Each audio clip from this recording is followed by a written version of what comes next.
ভাওয়াল গাজীপুর রাজবাড়ী আরেকটি ব্লগে আপনাদেরকে সবাইকে স্বাগতম। তো আমি যতটুকু সম্ভব আমার ব্লগের মাধ্যমে ভাওয়াল গাজীপুর রাজবাড়িটা আমি দেখানোর চেষ্টা করেছি। তো সবাই কমেন্টসের মাধ্যমে জানাবেন যে আমার ব্লগগুলো কেমন লাগলো আপনাদের, এবং আমাকে জানাবেন আরো ব্লগের মধ্যে আরো কি কি দেখাইলে বা কি কি মানে দেখতে চান আপনারা, সেই জিনিসগুলো আপনারা যদি কমেন্টসের মাধ্যমে আমাকে জানান তাহলে অবশ্যই আমি বিষয়গুলো সামনে যখন আরো ব্লগ আনবো সেখানে আমি আপনাদের এই কমেন্টসের উপরে বা কমেন্টসের ভিত্তিতে আমি ওই ধরনের ব্লগ করার চেষ্টা করব। তো অবশ্যই আমার ইউটিউব চ্যানেলটিকে সাবস্ক্রাইব করবেন। তো আমি সামনে আরো ভালো ভালো ব্লগ নিয়ে আসার চেষ্টা করব, আপনাদেরকে দেখানোর চেষ্টা করব আরো বাংলাদেশের আরো ভালো ভালো যেগুলো দর্শনীয় স্থান আছে, যেগুলো ঘোরার প্লেস আছে, সেগুলো আমি দেখানোর চেষ্টা করব ব্লগের মাধ্যমে।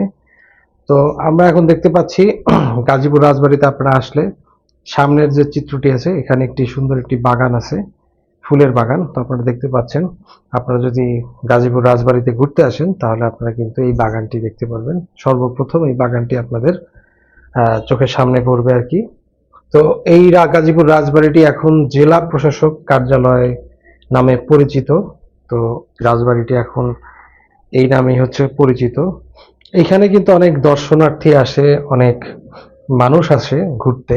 তাদের ছুটির দিনগুলোতে মানুষের ভিড়টা একটু বেশি থাকে, অনেক মানুষ অনেক দূরে থেকে ঘুরতে আসে, শুটিং করতে আসে, পিকনিক করতে আসে, ছবি তুলতে আসে। তো যাই হোক, তো এটি হচ্ছে রাজবাড়ির পেছনের সাইড। আপনারা দেখতে পাচ্ছেন এখানে কিন্তু অনেক মানুষ আসছে, ঘোরার জন্য আসছে, দেখতে পাচ্ছেন।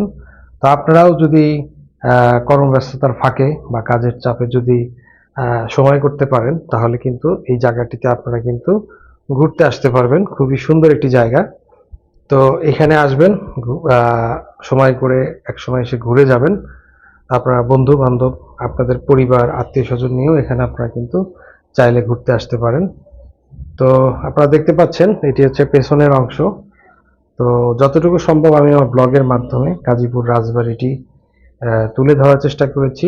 তো আপনারা আমাকে সাপোর্ট করবেন, জানাবেন। তো আপনাদের সাপোর্ট পেলে সামনে আরো ভালো ভালো